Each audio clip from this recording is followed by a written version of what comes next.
Olá! Esse é um podcast produzido pelo Instituto LUSP, que trabalha há mais de 20 anos com o cuidado e o aconselhamento ao luto no Rio Grande do Sul.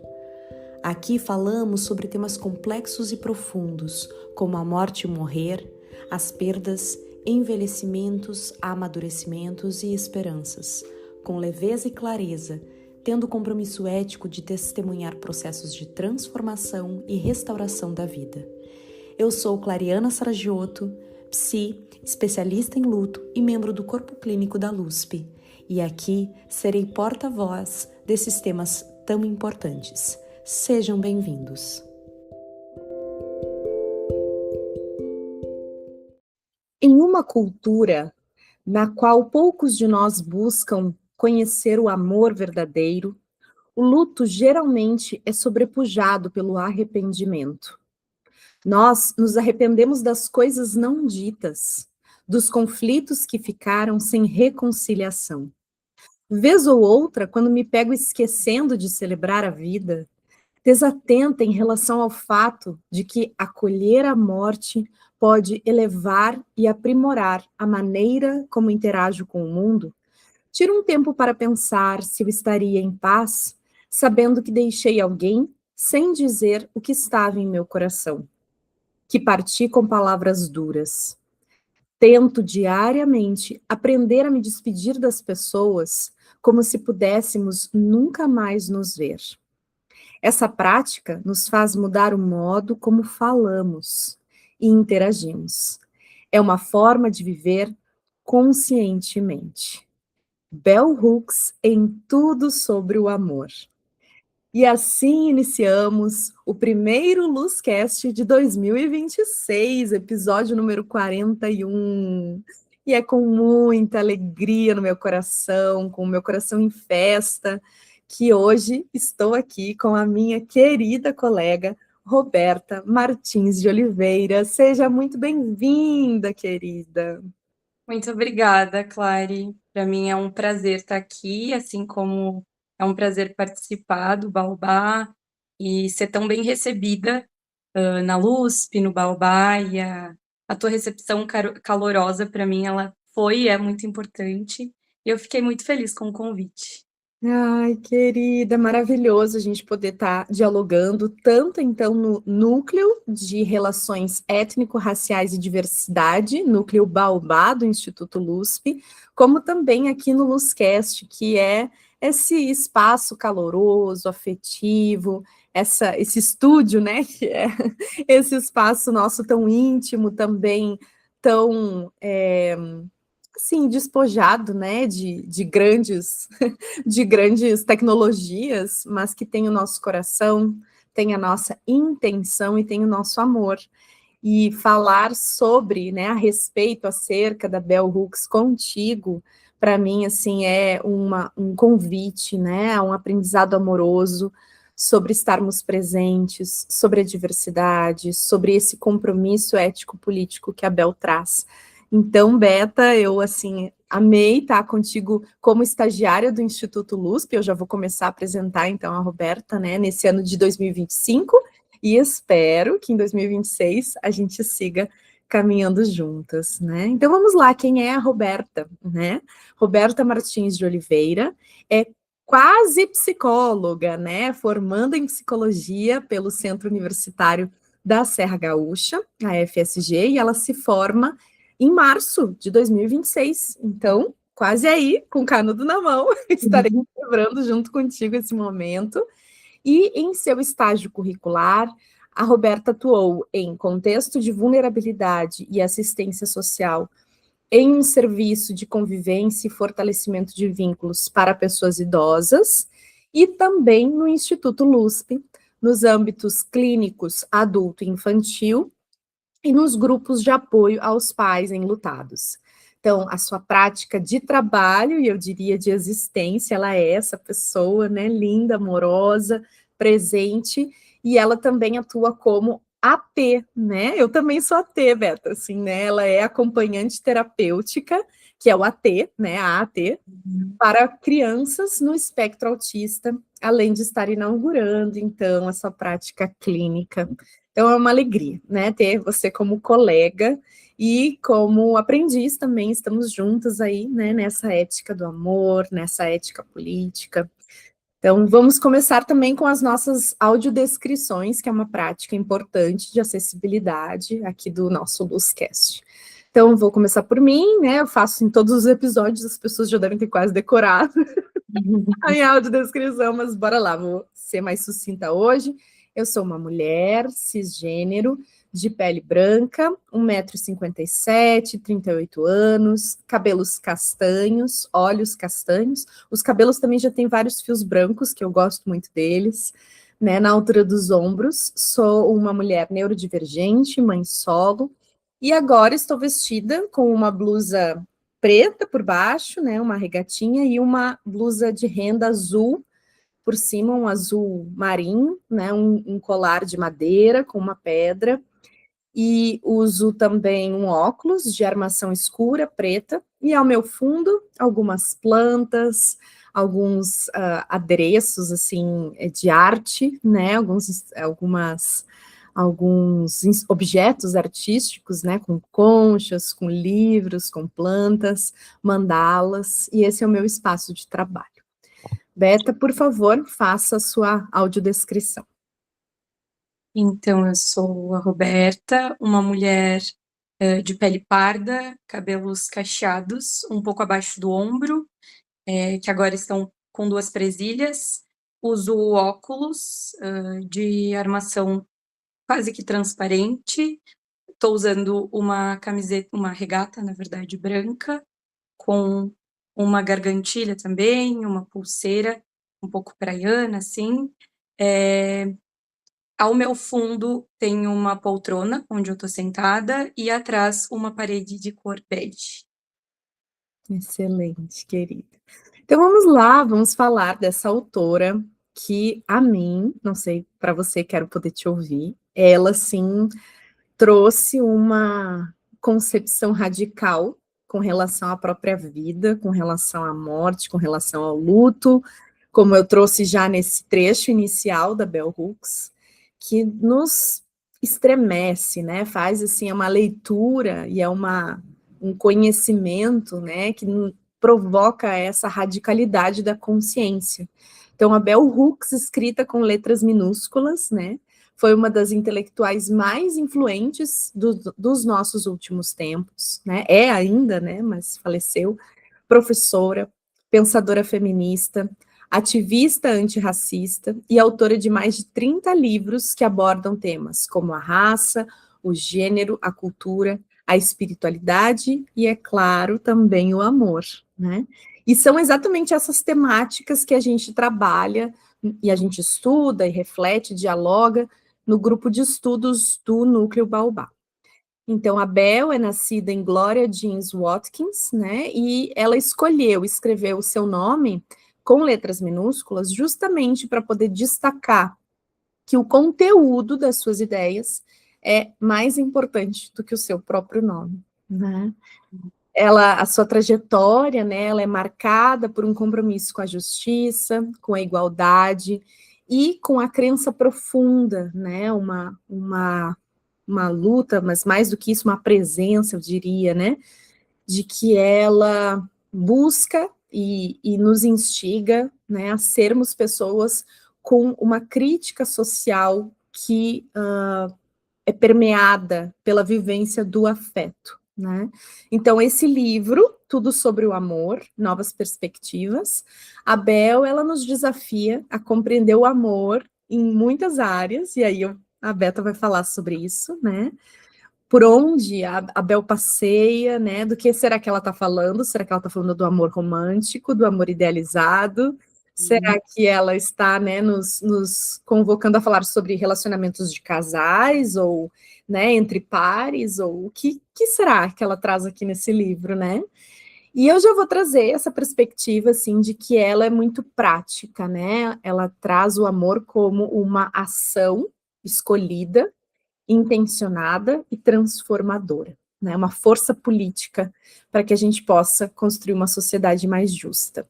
Então, são 13 ensaios que ela vai falando sobre o amor através de diversas faces. Bom, já falei demais. Bom, quero te ouvir agora, depois eu posso trazer mais alguns trechinhos. Então vamos lá, né? Onde que te tocou esse livro, Beta? E por onde tu quer começar a nos contar um pouquinho sobre a experiência de lê-lo? Tá. Eu acho que eu vou começar justamente pela Bel, né, que tu veio trazendo quem ela foi, quem ela é, porque ela não deixa de existir, né, tá eternizada. Assim como quando a gente fala muito sobre luto, a Bel continua na gente porque o que ela nos transmitiu não vai continuar vivo na gente, né.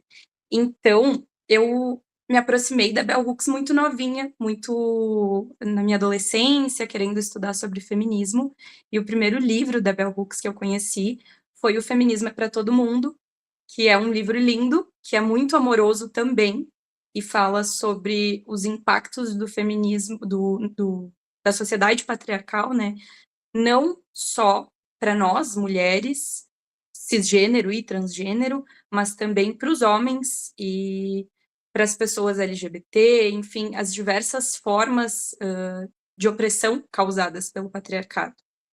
E o Tudo sobre o Amor, fiquei pensando quando tu dizia, questionava o que será que ele vem nos trazer, né? Se ele vem nos falar sobre amor conjugal, se ele vem nos falar sobre o amor em outras facetas. E acho que a provocação da Bel, e conforme a gente vai lendo o Tudo sobre o Amor, a provocação dela é justamente que esse livro, e quando a gente olha o nome Tudo sobre o Amor, a gente pensa que é um livro de autoajuda, né? Um livro que vai nos instruir sobre como conquistar as pessoas pelo amor. Eu imagino que essa era a ideia, e aí não tem como saber, né? A gente lê com a nossa capacidade de ler, a gente não lê o que o autor escreveu, mas eu imagino que a Bel quis nos provocar para que a gente chegasse nesse livro, talvez esperando uma fórmula para ser tudo maravilhoso, tudo lindo, e descobrir que o amor ele é difícil e ele é árduo e exige muito trabalho, que é o que ela expõe durante todo o livro, né. Então, eu acho que eu li esse livro esperando algo diferente do que eu recebi nele, e eu falo isso em relação às questões mesmo, de espiritualidade que a Bel traz, sobre o amor em comunidade. Ela trouxe muito mais do que eu esperava em um livro tão pequenininho, pequenininho. Ele tem 300, quase 300 páginas, não chega a ter 300 páginas, então ele é curtinho para falar tudo sobre o amor, né. E e é muito interessante, e aí, tu falou sobre como ela traz de uma forma objetiva o amor, né, ela busca estruturar o que que é o amor, e nos dizer que ele é um verbo, e aí em inglês o amor ele não é um verbo, né, em português amor, amar, já está sendo conjugado, então, ela fala que ele é ação, um verbo precisa ser ação. Então ela diferencia, e é muito interessante para a gente da psicologia pensar sobre isso, ela diferencia amor de um lugar de sentimento, ela afasta desse lugar de sentimento, e estrutura melhor o que seria uma paixão, não só paixões no sentido amoroso conjugal, né, enfim, de relacionamentos afetivos, mas também a paixão por outras coisas, pela vida, pela natureza, pelo trabalho até mesmo. E aí ela diferencia, então, que a paixão seria um sentimento, e esse sim muito ardente e muito difícil de ser explicado, que geralmente a paixão ela é mais inconsciente, né, a gente não sabe explicar muito bem por que que gosta tanto daquilo, por que que quer tanto aquilo. E o amor, por outro lado, ele não só é um conjunto de ações, e eu acho muito importante que ela nos proponha passar a pensar sempre no amor como um conjunto de ações, porque ele é uma forma de estruturar também. Eu entendo conforme a Bell Hooks vai nos falando, que ele é uma forma de estruturar a nossa capacidade de se relacionar com as pessoas de uma forma melhor e de receber o afeto das pessoas de uma forma melhor, e poder avaliar o que a gente está recebendo, o que nos alimenta e o que nos apodrece, eu diria, o que dificulta as nossas relações. E aí, nisso, ela vai trazendo os vários tipos de opressão de uma forma muito amorosa, de uma forma muito sutil, delicada, sem tentar arrancar ninguém do espaço em que está, mas nos estimulando.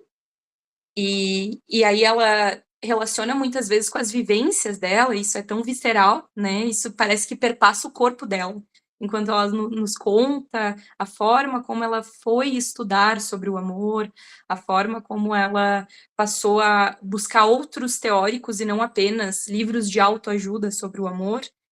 E aí ela traz Erich Fromm, Elizabeth Kubler-Ross, enfim, vários autores que vão enriquecendo mais ainda a obra dela, né?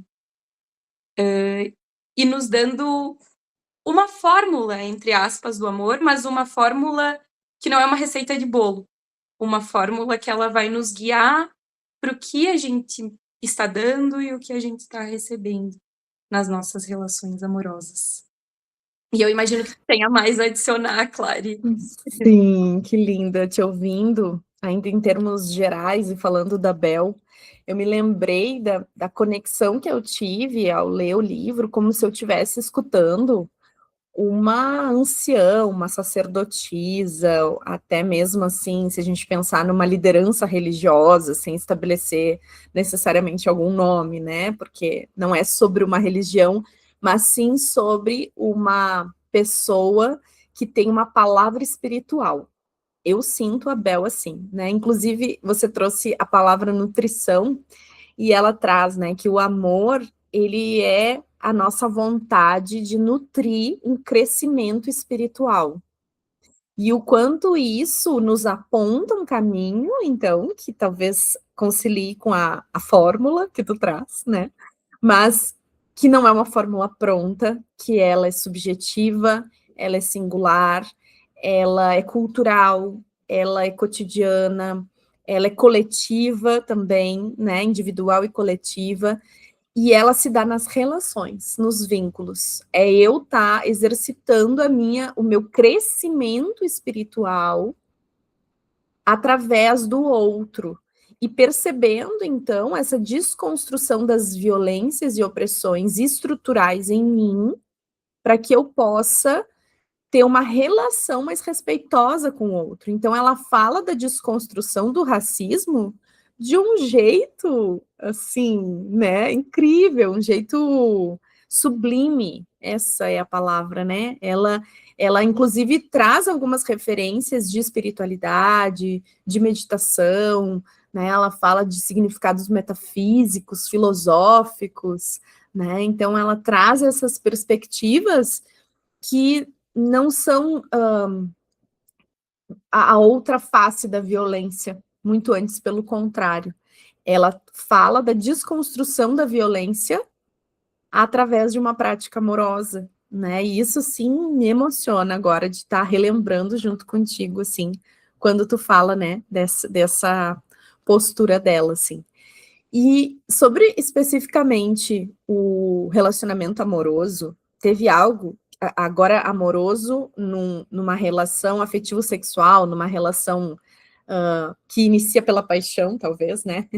Ela fala um ponto que me tocou profundamente, porque até mesmo sobre a paixão, ela desconstrói a ideia dessa idealização, né? E nos provoca a pensar que esse clique, e até ela traz essa palavra, né? Esse clique que a gente sente por alguém ou por alguém, né? Por pessoas, por existências e por seres, ele pode ser o início de um amor, né? Então, a gente poder substituir essa expressão de estar apaixonado, em inglês, né, cair de amores, né, fall in love. Então, poder substituir essa expressão por uma outra expressão que é eu começo a me aproximar do amor.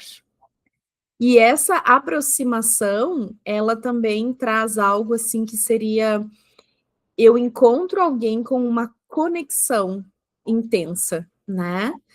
Então, eu não necessariamente preciso dizer que eu me apaixono, que aquela pessoa é a metade da laranja, né, a tampa da panela, ou esse ideal, assim, né, de que a gente vai encontrar alguém que vai nos completar.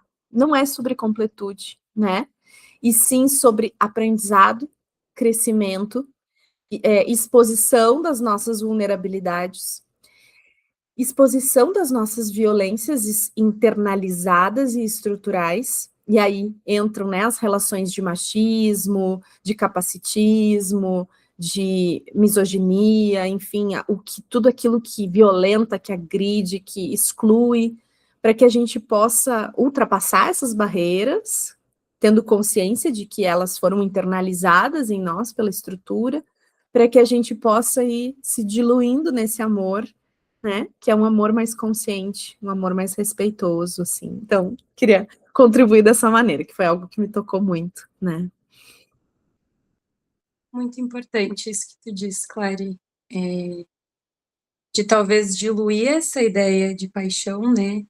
E aí eu penso, aqui em Associação Livre, eu penso, e enquanto eu lia Bell Hooks, eu também estava produzindo o meu relatório final de estágio, meu artigo de estágio, e eu me utilizei, como a gente conversou bastante no grupo de estudos, eu me utilizei muito da cartografia, que é um método de pesquisa diferente, né? Não é uma metodologia, mas é um método de pesquisa, de ver de forma diferente e tentar deserarquizar um pouco a ideia da pesquisa, de entender o pesquisador como participante e como pessoa ação, né? Pesquisador ação no meio de todo o projeto, e entender também os participantes como pessoas produtoras de novas ideias para pesquisa.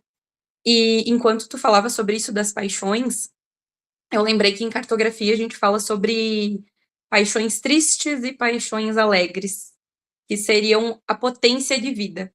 E essa ideia de que a paixão seria algo que nos afeta muito, não algo que vai para um lugar de, talvez até de obsessão, de dificuldade de lidar com outras coisas, mas para a gente conseguir olhar para as paixões como potência de vida e também potências de não vida, para o caso das paixões tristes, só que ao mesmo tempo o que é triste também nos é importante, né?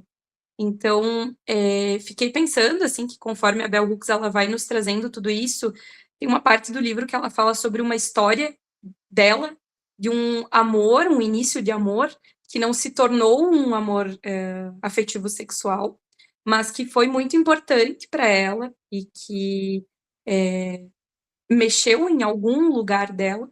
E a forma como os nossos amores eles vão mexendo com a gente, as paixões alegres e as paixões tristes, né? Vão nos estruturando e nos subjetivando, e é a partir dessa subjetivação que a gente vai podendo selecionar, tornar-se sujeito mesmo, e integrando na gente o que faz e o que não faz sentido, e podendo tornar as coisas que antes eram imagens oníricas, que antes eram apenas imagens, em palavras mesmo. E acho que é isso que a Bell Hooks tenta nos instigar a fazer, né? Conforme ela vai contando sobre a história dela, sobre as vivências dela em família, e o quanto ela considera que ela viveu em um lar que tinha muitos cuidados, que tinha atenção, mas que ao mesmo tempo faltava em outros ingredientes, entre aspas, importantes para o amor, como respeito, como afeição, como reconhecimento. E aí eu já quero falar um pouquinho sobre esses aspectos fundamentais que a Bell Hooks nos traz para o amor, que seriam, ela mensura exatamente quais seriam os aspectos fundamentais, e eu costumo me utilizar de uma referência de uma professora minha, que ela diz que ela discute com os autores que ela lê, os autores que ela adora, e eu também costumo discutir, então eu fico pensando que a gente não precisa levar as palavras da Bell Hooks como uma sentença, uma verdade absoluta, mas que elas são muito importantes para a gente se nortear em relação ao que pode ser o amor. E ela fala exatamente que os ingredientes, eu dei esse nome, ela não utiliza dessa forma, para o amor seriam o cuidado, a afeição, o reconhecimento, o respeito, o compromisso e a confiança, e ela adiciona, em determinadas partes, a honestidade e a comunicação aberta. E ela faz questão de esclarecer que todos esses aspectos de amor, eles não significam esquecer-se de quem eu sou para fornecer amor ao outro, mas sim potencializar o que eu entrego para o outro e receber melhor o que o outro me entrega também. E conforme ela vai trazendo esses conceitos, ela vai nos falando da importância da educação com as crianças. E para mim é muito importante essa parte do livro em que ela fala sobre educação com as crianças, porque no meu estágio eu tive bastante contato com a clínica infantil, e no meu trabalho, sempre muito contato com o público infantil, com as crianças, e é muito claro que as crianças, elas são mais brutas do que a gente, eu diria. As crianças, elas estão abertas a receber tudo o que vem chegando dos adultos. E nós, como pessoas adultas, que muitas vezes não, sempre a criança em nós costuma conversar com as crianças e com os outros adultos, nem sempre a gente está preparado para entregar para as crianças um cuidado maior. Nem sempre a gente está preparado para entregar esse combo de coisas para o amor. E então a Bel, ela vai nos trazendo que ela usa muito o termo disfuncional. Famílias disfuncionais e funcionalidade. Eu não gosto de me utilizar tanto desse termo funcionalidade, porque eu penso também no meu pensamento um pouco tentando ser uma pessoa mais descolonizada, eu entendo que o termo de funcionalidade, ele denota algo que precisa se adaptar à sociedade. E não temos como nos adaptar totalmente à sociedade, a ideia é justamente que a gente possa existir com o que é nosso, sem tentar nos adaptar. Mas quando ela traz... Pode falar, Ainda, Cláudia.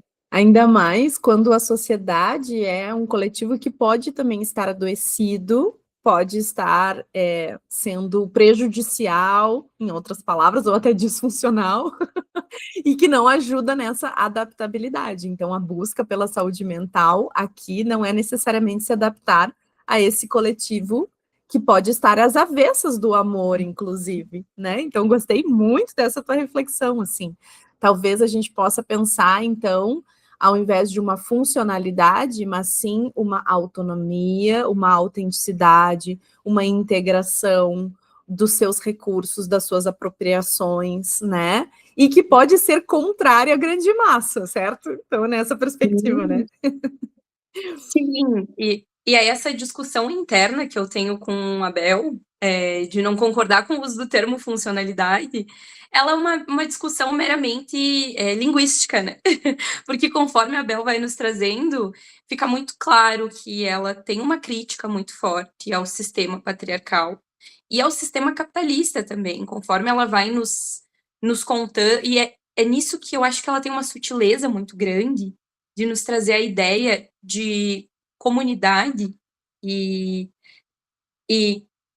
a possibilidade de viver de uma forma mais aberta ao que o outro traz, ao que o outro é em mim, ao que eu sou no outro, e para muito além da família nuclear, dessa ideia de... E eu já estou indo para outros assuntos, mas eu estou respeitando a associação livre. Conforme ela vai nos trazendo, então, sobre a ideia de amor em comunidade e a ideia de poder educar crianças de uma forma amorosa, com todos esses aspectos, com compromisso, com respeito, afeição, ela vai nos dizendo que o ideal é que essas crianças tenham mais do que uma figura de afeto. E é aí que ela nos introduz a ideia de comunidade. Porque quando ela traz ter mais de uma figura de afeto, ela não está falando sobre a estrutura comercial de margarina, sobre a estrutura patriarcal, sobre a estrutura de família tradicional, de um pai, uma mãe e os filhinhos. Ela está nos trazendo a ideia de compartilhar cuidados das crianças.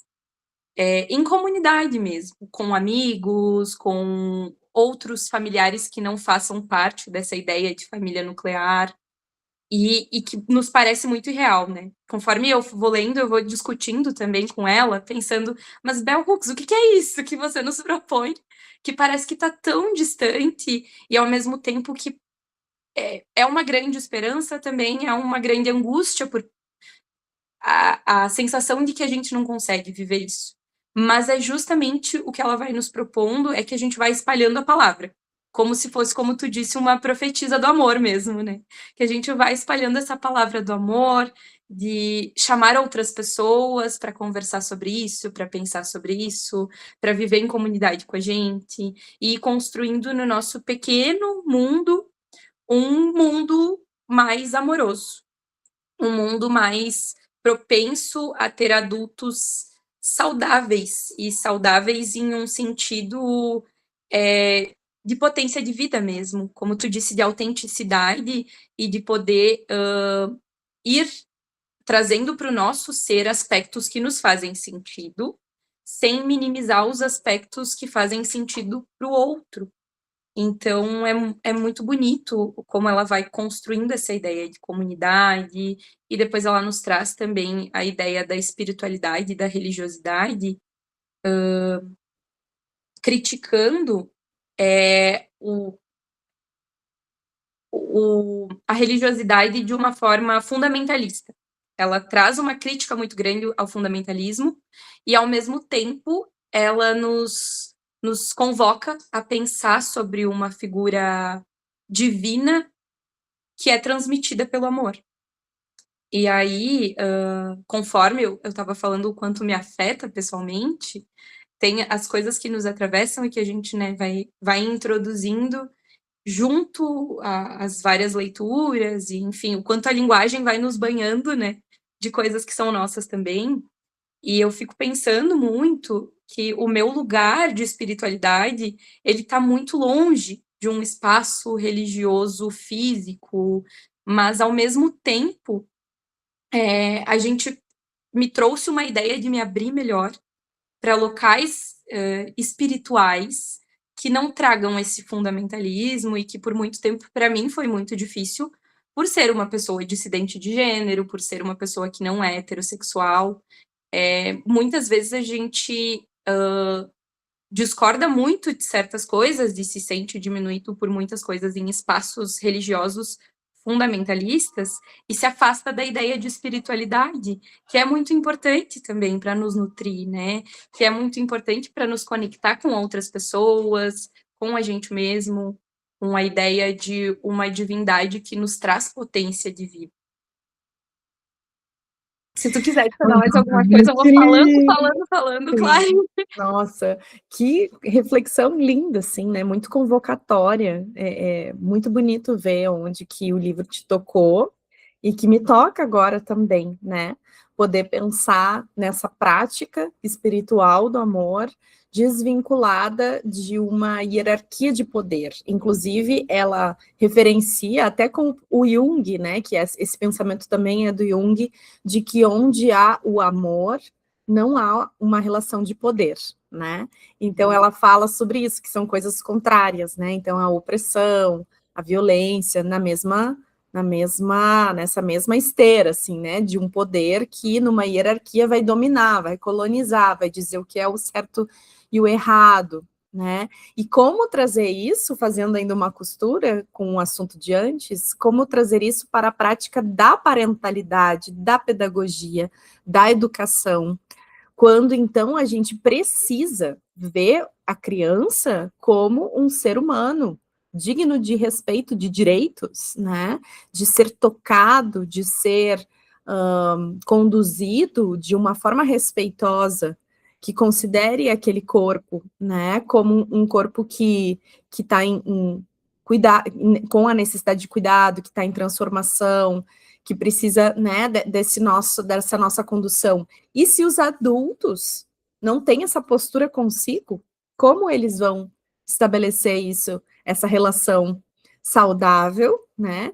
E aí sim, com esse, eu fiquei pensando também na palavra que eu trouxe, né? A autonomia aqui seria quando o adulto ele também consegue se autorregular, ele consegue corregular com essa criança através do olhar, da postura, das palavras. E aí ela até cita um trecho que eu acho bem interessante, de um momento em que ela estava numa uma ocasião social com algumas pessoas, com conhecimento, ela até pontua, né? Pessoas assim que buscam práticas melhores de vida, vamos colocar assim, né? E aí as pessoas entraram no assunto sobre a punição e os castigos físicos, né, com as crianças. E uma das mulheres, inclusive, se orgulhou de dizer que não batia na sua criança, mas que ela dava beliscões e, né, conduzia aquela punição através das palavras.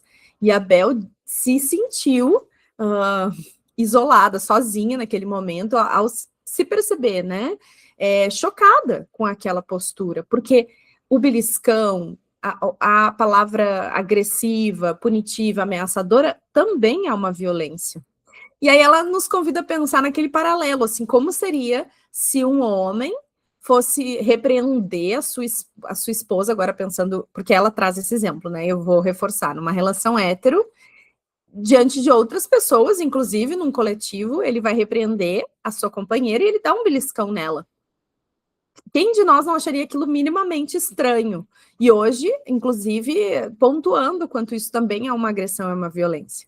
Então, ela faz esse giro, né, para que a gente possa pensar que tratar adultos assim é uma forma violenta, tratar crianças, idosos e, enfim, todas as pessoas que na nossa sociedade não são visibilizadas, não são consideradas com suas vidas dignas, né? Também é uma forma de opressão e de violência. E para mim, isso é muito espiritual, sabe, Beta? Eu fico pensando, meu Deus, se essa não é uma espécie de prática religiosa sem estar vinculada a nenhum nome, eu não sei o que é, sabe? Me faz muito sentido, assim. Sim, para mim faz muito sentido também, Clary. E foi muito poderoso me aproximar dessa ideia, porque a gente é muito engraçado que a gente faz leituras, né? E quem gosta de se aproximar das palavras do outro e trazer para a gente, para nossa realidade, em tempos diferentes a gente tem leituras diferentes. E o livro da Bell Hooks é um livro que eu já conhecia, que eu não em outras épocas eu li de uma forma diferente e não li inteiro e talvez não estivesse preparada para ler ele completo. E dessa vez, me propondo a estudar ele com vocês e a pensar, a refletir a respeito, eu li ele de uma outra forma e, obviamente, né, tem toda a questão da graduação, o quanto a graduação ela nos transforma e o quanto a graduação em psicologia nos transforma absurdamente, né? Ela não vem com calma, ela vem com bastante intensidade. E conforme tu ia falando sobre a questão da autonomia e de que os adultos possam ser autorresponsáveis, né? Se autorregular para poder ensinar para as crianças uma forma de autorregulação. E aí eu tinha separado aqui um trechinho do livro e ele veio muito bem junto com isso que tu disse, que ela diz o seguinte: abuso e negligência anulam o amor. Cuidado e apoio, o oposto do abuso e da humilhação, são as bases do amor.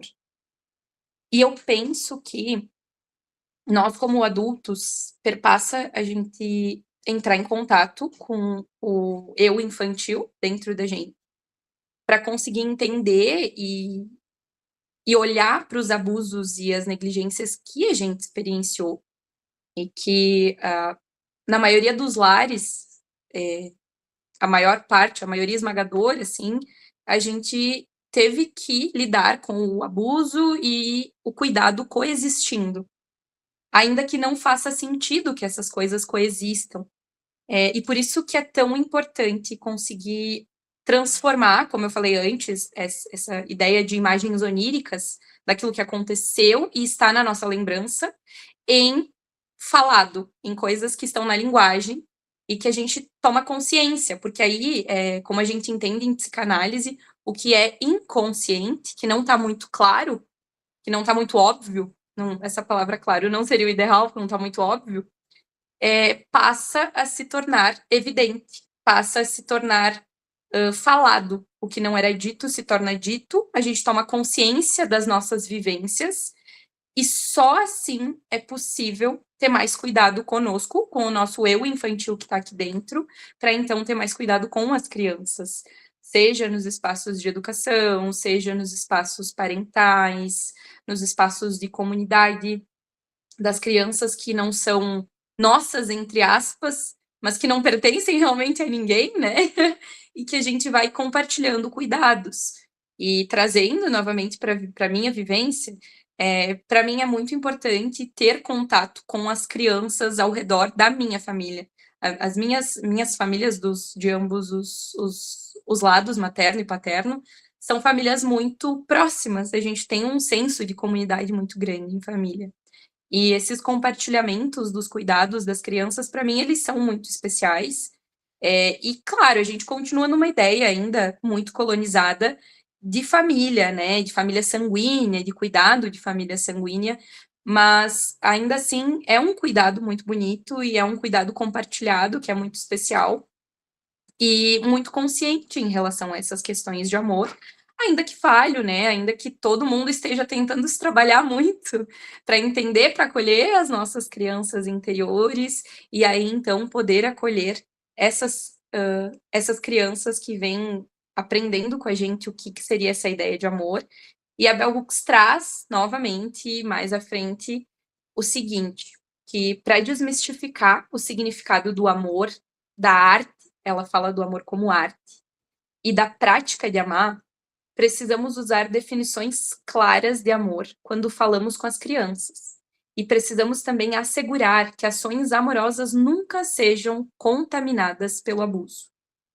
E eu penso, indo para um lugar muito prático de parentalidade, de trabalho terapêutico, enfim, no trabalho terapêutico, acredito que a gente tem que ter um cuidado muito maior, né? Principalmente porque a gente está ali como alguém que já se instrumentalizou para poder conduzir o trabalho com as crianças. Mas no trabalho, principalmente parental e de comunidade, eu não acho que isso vem como uma sentença de não errar com as crianças. Porque as crianças também precisam entender que adultos erram, assim como elas vão errar. Mas de poder reconhecer quando práticas não amorosas acontecem. De poder, como tu disse, entender as crianças como indivíduos, como pessoas, assim como nós somos, e reconhecer os nossos erros frente a elas, para que elas também possam se reconhecer nos próprios erros e para que a gente possa ir construindo uma ideia de amor com uma comunicação aberta mesmo, com a habilidade de pensar juntos aquilo que não deu tão certo, aquilo que pode ser refeito, aquilo que foi muito bem, que foi muito legal e que a gente pode aprimorar, pode utilizar como potência mesmo de vida.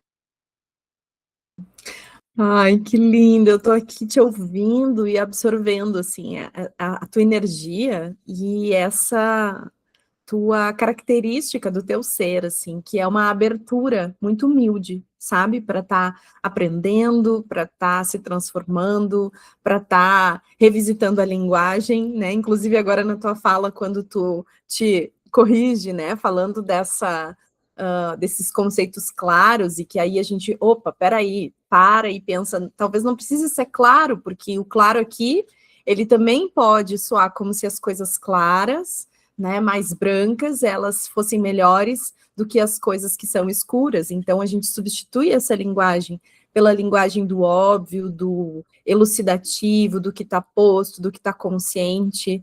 Então foi muito bonito de te escutar, e ao mesmo tempo no trecho que tu traz da Bel, ela também traz a palavra clara. Então essa. Eu fiquei imaginando aqui como seria ter a Bel agora, né?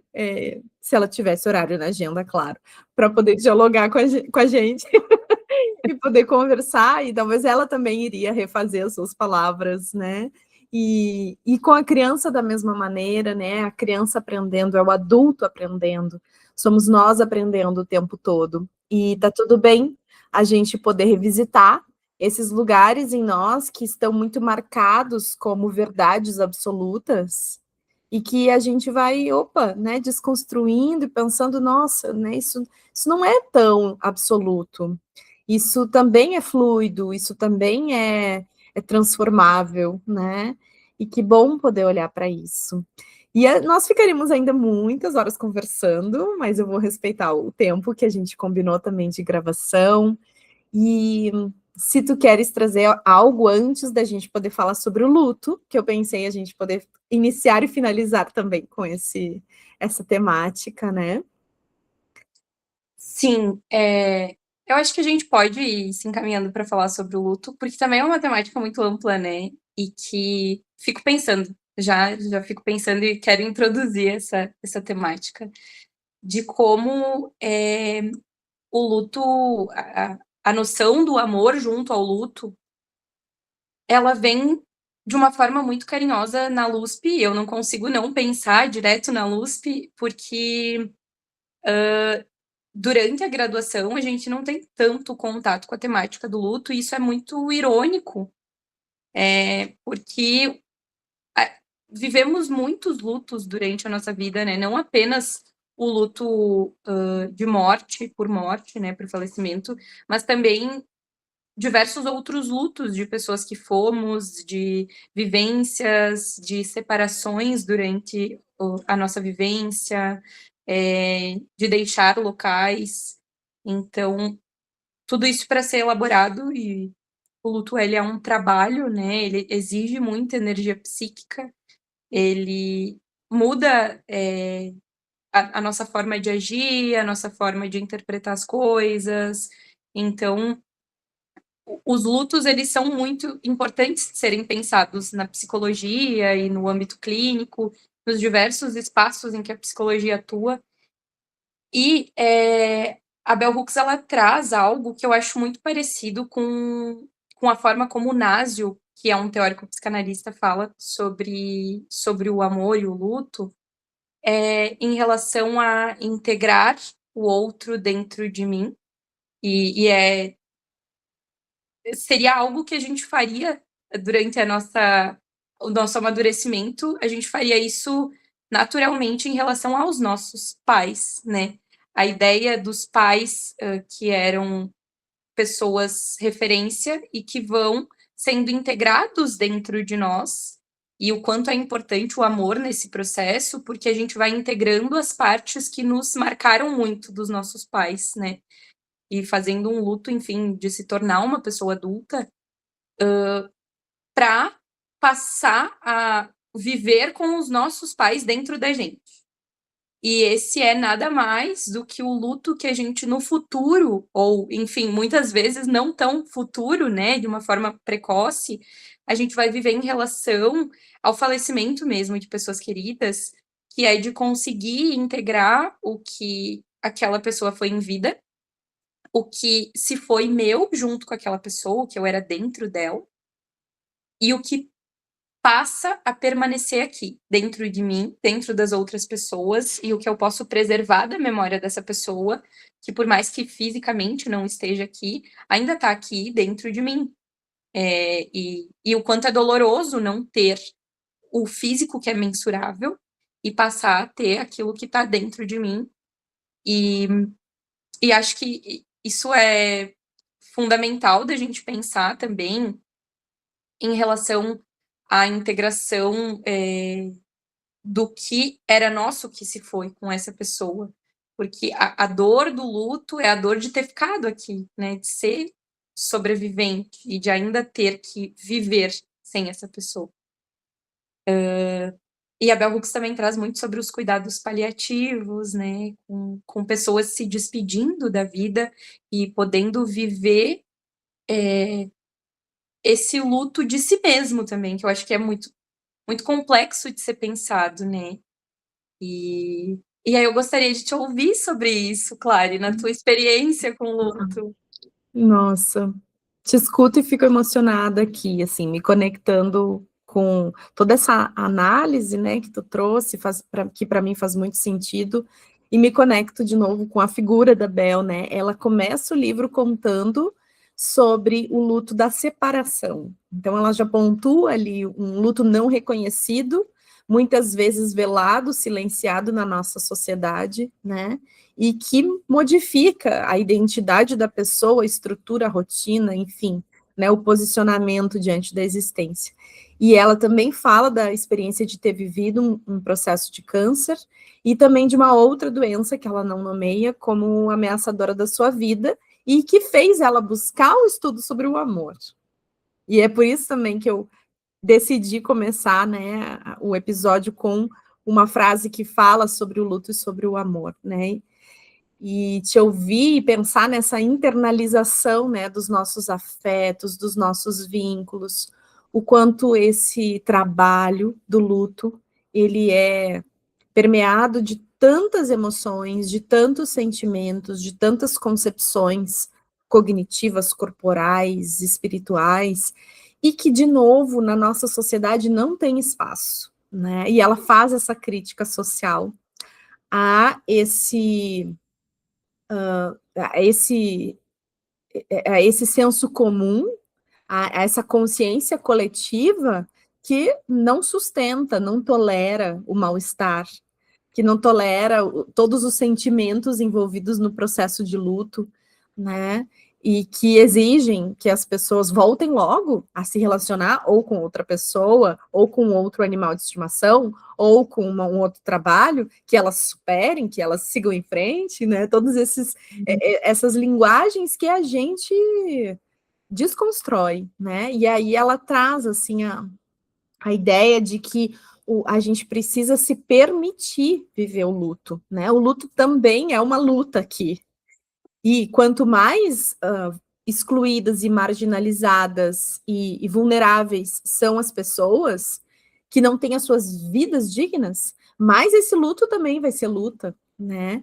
Então, quando eu li, eu pensei, uau, tá aqui mais uma referência para as nossas aulas, estudos e concepções de luto não reconhecido. Uhum. Né, que é poder trazer, empretecer as nossas referências, trazer a Bel como uma autora, uma mulher negra que fala sobre as perdas e que nos convoca a essa permissão de que sim, a gente precisa viver o que precisa ser vivido, que é isso, essa internalização, esse movimento de buscar o legado, de buscar a revisitação do que foi aquela relação, né? Ela fala sobre isso, sobre os rituais diante do luto, né? Então é uma teórica também do luto, só que trazendo aqui, né, o luto sendo a outra face do amor, que a gente também recebe, né, esses conhecimentos de outros autores, assim, né? Mais clássicos dentro do estudo do luto, né? E aí eu posso ler um trechinho já? Ou tem algo que tu quer trazer? Sim, eu tenho um trechinho também que eu quero dizer. Então vai lá, vamos fazer assim. Eu fiquei pensando antes que isso tudo que a Bel traz em relação ao luto também não deixa de ser, e eu diria até que é necessariamente uma conexão também espiritual com o outro, né? Com o que o outro nunca vai deixar de ser e que constitui também o que eu sou. Além de que também é potência, o luto também é potência. E quando tu falava, eu lembrei do nosso grupo e do quanto a gente conversou a respeito das fases que seriam aceitas ou não socialmente do luto, dos lutos que são ou não reconhecidos, que são ou não falados. Nessa delimitação que o nosso sistema, que o capitalismo nos obriga e muitas vezes nos arranca de um processo de luto, ou tenta nos arrancar, porque ele continua acontecendo, mesmo que não evidentemente, mesmo que muito internamente ele continua acontecendo, e o quanto o luto ele é jogado para os espaços privados, e como tu disse, a sociedade ela se recusa a acolher o luto, a reconhecer o luto, porque eu penso que para as pessoas que não estão enlutadas pelo mesmo motivo que o outro, né? É muito difícil entrar em contato com o luto do outro, porque isso implica também entrar em contato com os nossos lutos. E com essa realidade, porque é da ordem do real o luto, né? É algo muito absurdo, é muito do extremo que aconteceu. Então, também é uma proteção do bem-estar social em geral, né? Uma proteção cultural, mas que ao mesmo tempo atrasa muito a nossa elaboração e o nosso trabalho psíquico com relação ao luto, e que vai novamente para aquele lugar de que só o que é falado pode ser elaborado, só o que é trazido para a linguagem, para a gente poder colocar, digamos que, os pingos nos is e entender, e contar a respeito e relembrar, e que é potência de vida também, significa paixões tristes, e paixões tristes também são potência de vida, também são potências transformadoras, né? E aí a Bell Hooks traz algo que eu gostaria de citar. Ela diz assim: o amor nos convida a sofrer pelos mortos como um ritual de perda e como celebração. Conforme abrimos nosso coração e falamos sobre luto, compartilhamos o conhecimento íntimo de nossos mortos, de quem eles eram e como viveram. E eu diria de como permanecem dentro de nós. Ai, que linda! Vamos finalizar com essa frase. Olha que interessante a nossa sintonia, nós não combinamos, né? Qual seriam os trechinhos. E eu ia trazer o trechinho anterior a esse, que finaliza com esse. Achei Eu demais, adorei! né? Porque é isso, assim, né? Ela nos convidando a poder. Tem uma frase que ela traz do trecho anterior, só que eu vou trazer, que é: o luto é uma chama no coração, é um calor intenso que nos dá consolo e alívio. Então, é esse convite, né, para que a gente possa expressar, viver, manter, né, ritualizar, fazer esse movimento de celebrar os mortos, de celebrar os afetos, né, quem nós somos, quem nós perdemos, quem se sustenta dentro de nós. E tudo isso é o amor, né? Então, assim, poder ser tocado pelo amor e tocar a graça do amor também através dessa vivência tão profunda que é o luto. Que Ah, lindo! Que lindo! sim. Então, minha querida, vamos nos aproximando do fim deste episódio, mas fica aqui o convite para que a gente possa seguir dialogando, inclusive no Luzcast, né? Quando quiser, pode sugerir temas. É tão bom a gente poder escutar também os retornos das pessoas que vêm nos acompanhando, nos ouvindo.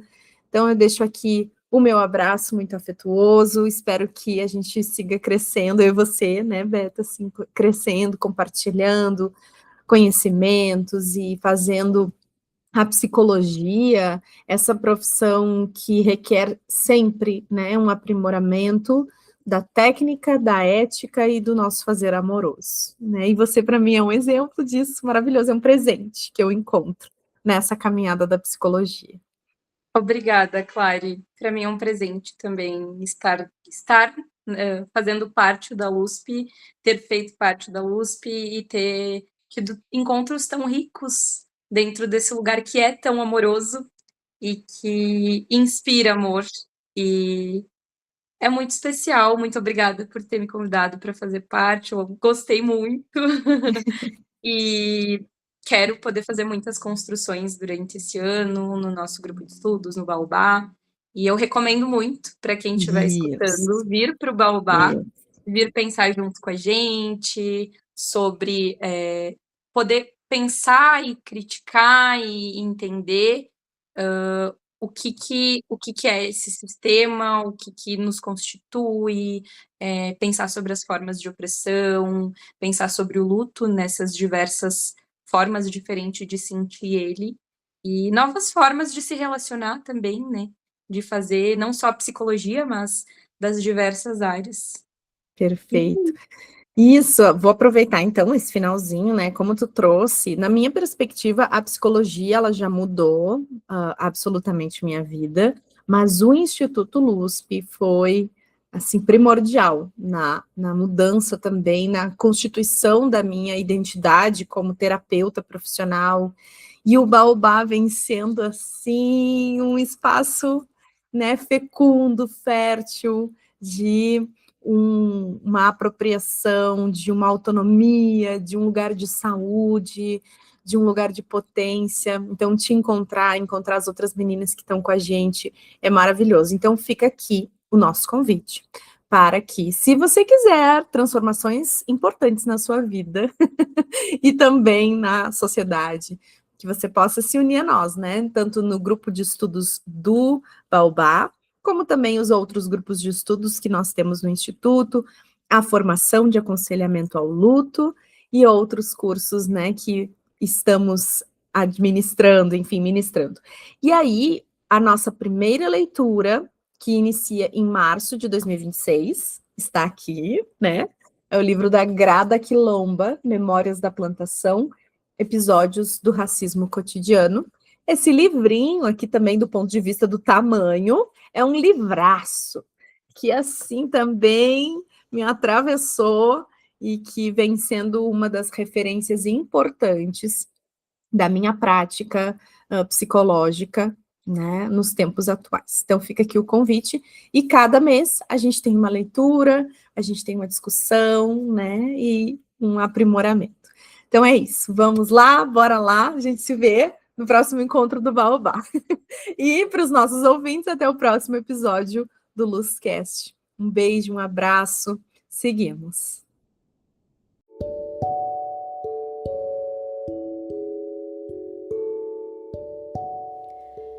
Que esse Luzcast tenha alcançado seu coração e te esperamos no próximo episódio. Grande abraço com afeto.